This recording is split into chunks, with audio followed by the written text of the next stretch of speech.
բացվել։ Մենք կարծում ենք, որ Հայաստան-Թուրքիա սահմանի բացումը կփակի մնացած բոլոր հարցերը։ Այն օրը, երբ Հայաստան-Թուրքիա սահմանը բացվի, դա կարող է դրական ազդեցություն ունենալ Հայաստան-Ադրբեջան հաստատված խաղաղության ամրապնդման ուղղությամբ։ Այս ազդեցության վեկտորը Հայաստանի դիտանկյունից այսպես է դրված։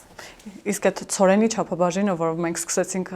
հարցազրույցը հասնելով Հայաստան-Ադրբեջանի տարածքով, դա նաև ազդակ չէ Թուրքիայի համար, որ ժամանակն է այդ սահմանը բացել։ Այսինքն Ադրբեջանը սրանով նաև ինչ որ ձևով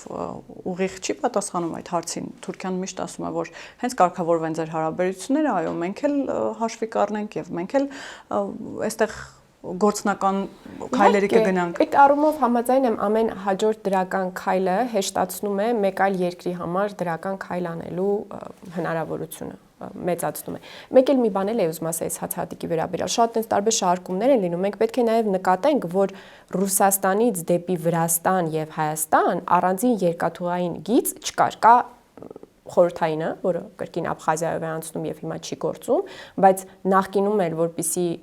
Հայաստան հնարավոր լիներ Ռուսաստանից ներկրումներ անել գնացքով, պետք է այդ տարանցումը տեղի ունենար Ադրբեջանի տարածքով, հա, այսինքն այս Հայաստան-Ադրբեջան պայմանավորվածությունը շատ էական է այս դիտանկյունից։